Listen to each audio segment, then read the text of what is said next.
समादरणीय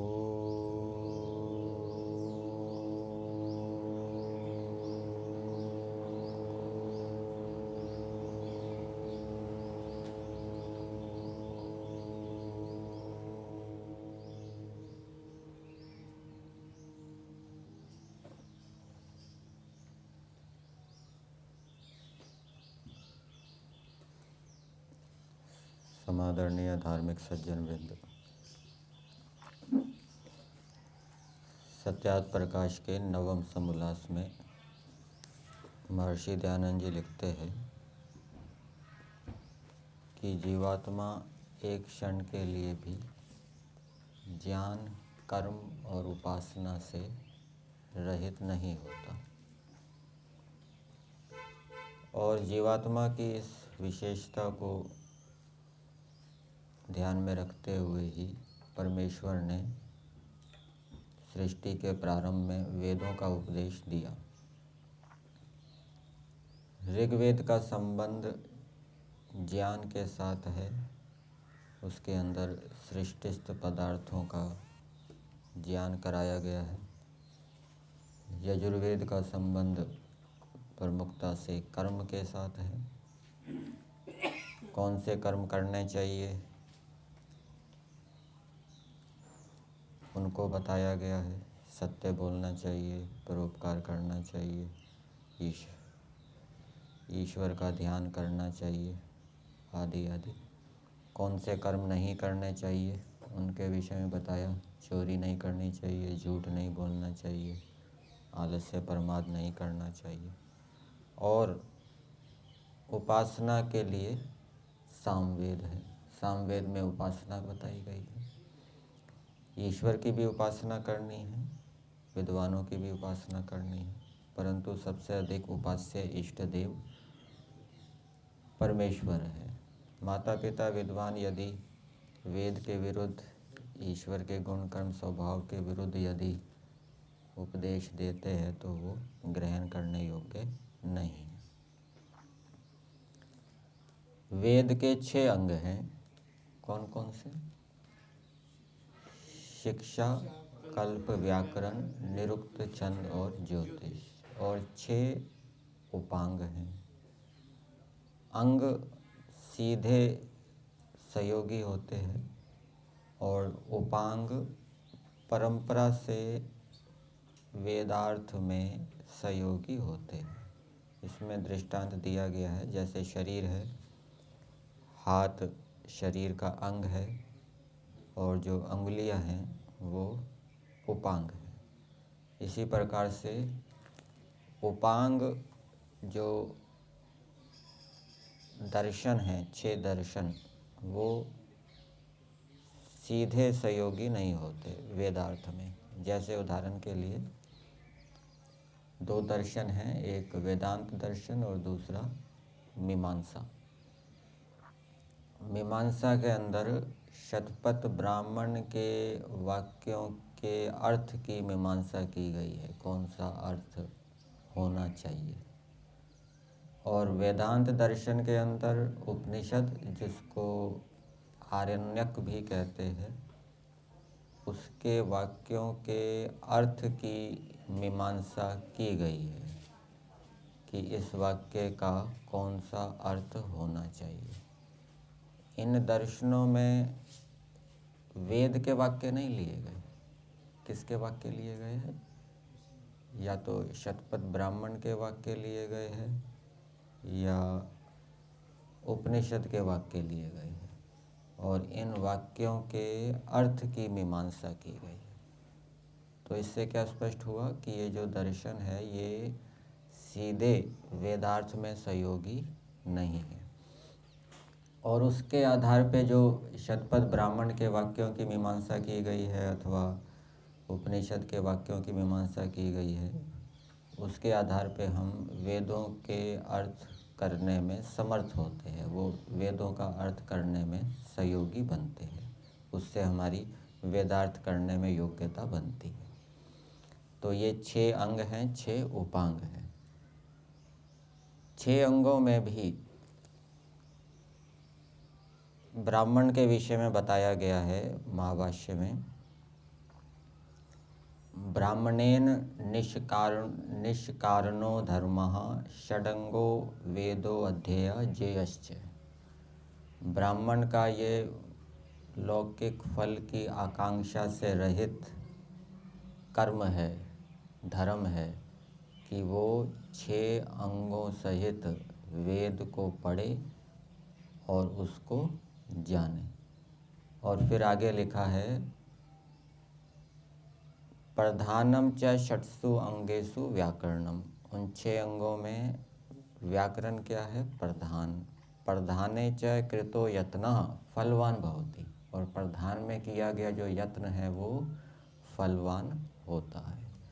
और एक जगह वेद की उपमा शरीर से दी गई है, रूपक उपमा के रूप में, शरीर के अवयवों से। वहाँ पर व्याकरण को मुख कहा गया है।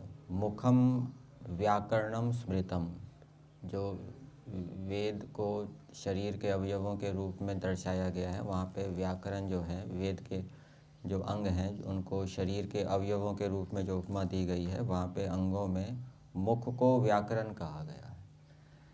और व्याकरण में भी 2 भाग होते हैं, एक निरुक्त और दूसरा व्याकरण। व्याकरण सामान्य रूप से वेदों के अर्थों का ज्ञान कराता है, और जो निरुक्त है वो विशेष रूप से अर्थों का ज्ञान कराता है। और निरुक्त के विषय में भी नियम बनाया गया है कि न अवैयाकरणाय निर्ब्रूयात। जो वैयाकरण नहीं है उसको निरुक्त का उपदेश ना करें। और भी नियम बताए गए हैं उसमें।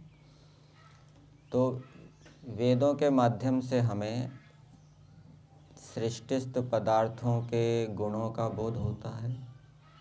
वेदों के माध्यम से हमें कौन से कर्म करने हैं, कौन से कर्म नहीं करने, उसका बोध होता है।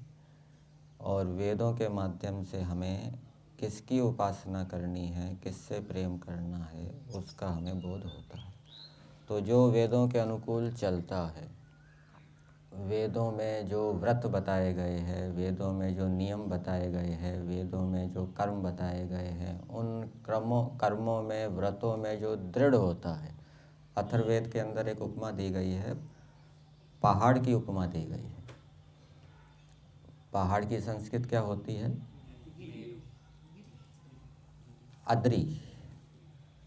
तो अद्रयः जो वेदों के व्रतों के पालन में पहाड़ के समान दृढ़ हैं, ईश्वर उन उपासकों के आनंद को बढ़ाता है। पहाड़ के विषय में विचार करें, ये पहाड़ पृथ्वी के ऊपर उत्पन्न कैसे हो गए?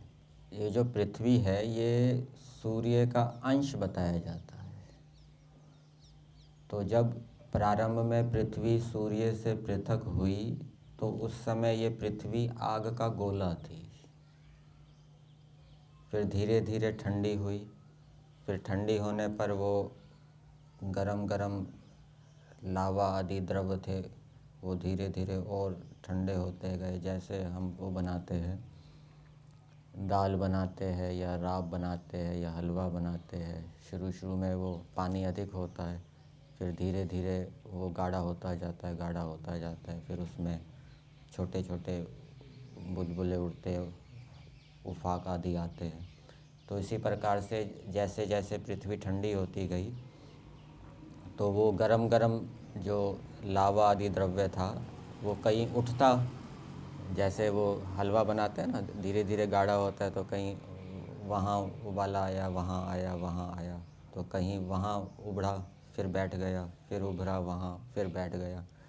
और फिर जब ठंडी हो गई तो फिर वो उभरा ही रहा, फिर बैठा नहीं, तो वो पहाड़ के रूप में हो गया। तो इसमें अथर्ववेद का एक मंत्र दिया गया है। अथर्ववेद का मंत्र है यह पृथ्वीम व्यथमानाम अदृंहत। जिस परमेश्वर ने व्यथित पृथ्वी को दृढ़ किया, व्यथित मतलब उस समय वो जो गरम गरम द्रव्य थे वो हलचल उनमें हो रही थी, फिर धीरे धीरे वो ठंडे हो गए, दृढ़ हो गए। और पर्वत के विषय में भी यही बताया गया है कि यह पर्वतान प्रकोपिताम अरमात, ऐसा कुछ शब्द है। जो पर्वत पहले कुपित थे, मतलब कि यहाँ उत्पन्न हो रहे थे फिर बैठ गए, फिर यहाँ उत्पन्न हो रहे थे फिर बैठ गए, फिर उनको क्या है स्थिर कर दिया इस रूप में। तो जो ईश्वर की आज्ञा पालन, ईश्वर के व्रतों में व्रत पहाड़ के समान दृढ़ होते हैं, ईश्वर उनके आनंद को बढ़ाता है। और ईश्वर के व्रतों को, ईश्वर की आज्ञाओं को जानने के लिए यजुर्वेद है।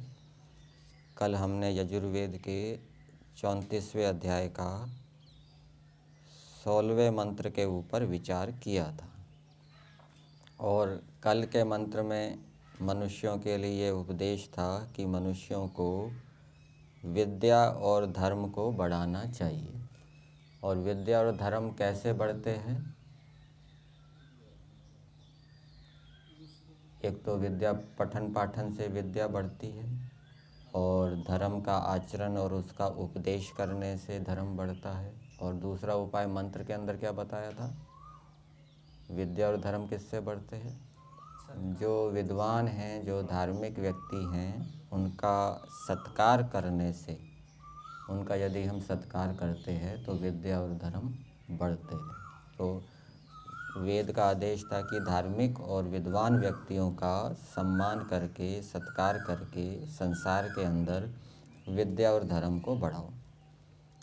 आज का मंत्र जिसका स्वाध्याय किया गया, मंत्र संख्या 17, अध्याय 34, मंत्र है प्रवो महे मही नमो भरद्वम आंगुष्यम शवसानाय साम येना नः पूर्वे पितरः पदज्ञा अर्चन्तो अंगिरसो गाः अविन्दन्।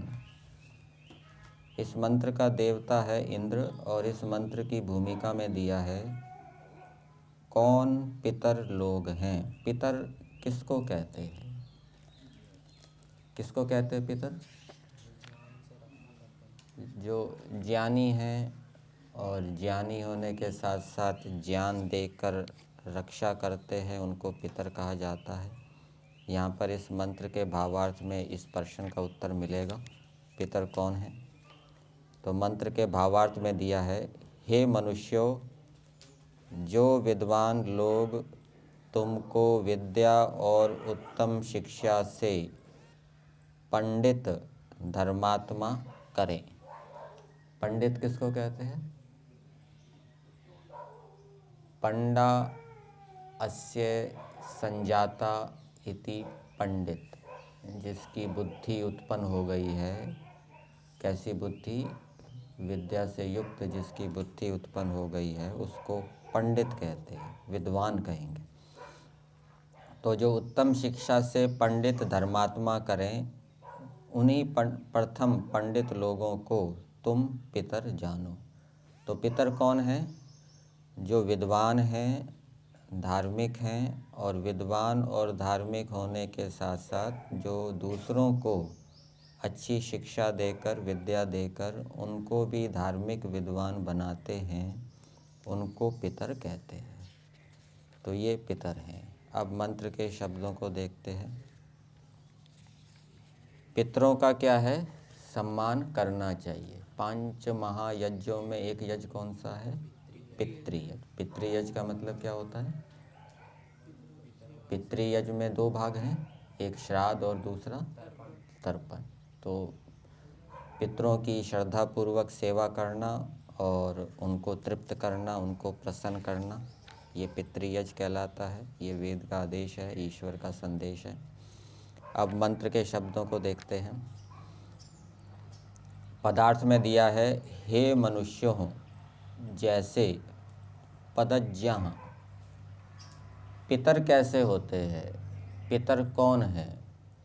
अब ये पदार्थ के अंदर बता रहे हैं, मंत्र के शब्दों के अंदर। अभी तो हमने भावार्थ में पढ़ा था ना। भावार्थ में क्या बताया था?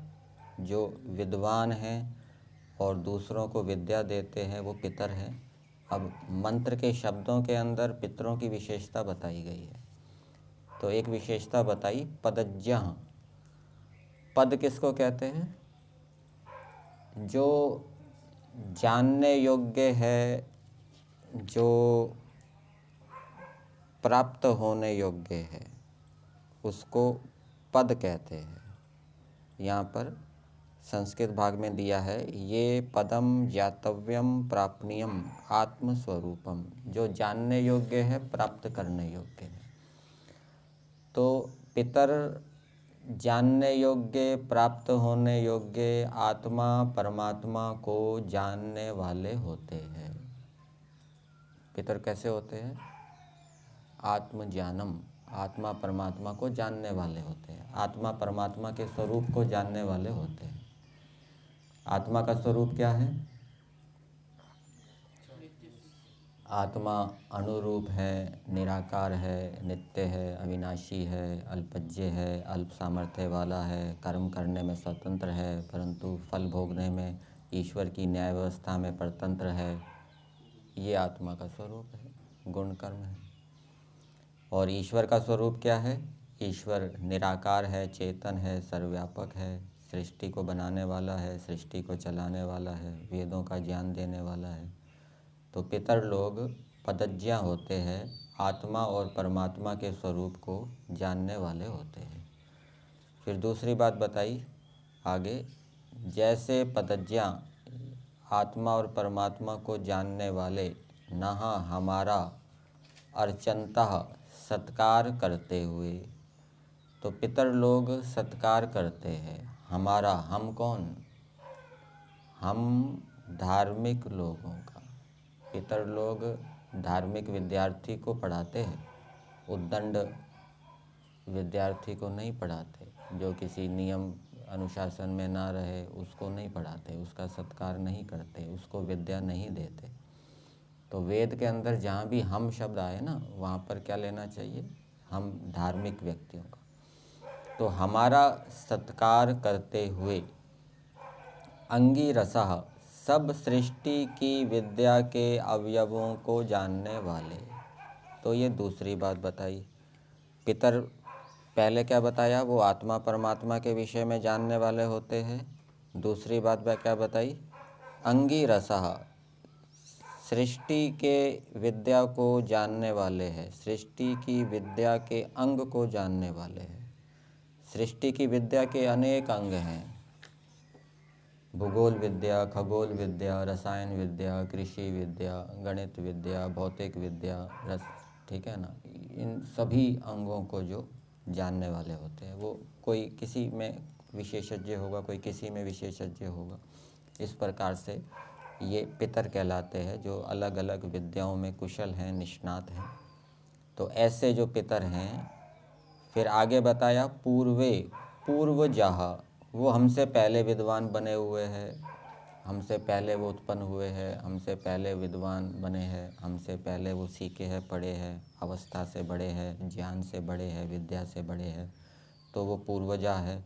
पितरः, रक्षक ज्ञानी लोग। और वो पितर कैसे होते हैं? वो रक्षक, रक्षा करते हैं। केवल आत्मा परमात्मा की विद्या प्राप्त कर ली और उसको दूसरे को नहीं दिया, दूसरे को नहीं बताया, तो दूसरे की रक्षा कैसे होगी? तो वो खुद विद्याओं को जानकर दूसरों को बताते हैं। आसन करना चाहिए, प्राणायाम करना चाहिए, खान पान ऐसे करना चाहिए, व्यायाम करना चाहिए, भ्रमण करना चाहिए, आदि आदि, ठीक है। और भी बातें बताते हैं, इससे दूसरों के दुख दूर होते हैं, दूसरों को सुख प्राप्त होता है। तो ऐसे पितर हैं, वो रक्षक होते हैं, ज्ञानी होते हैं।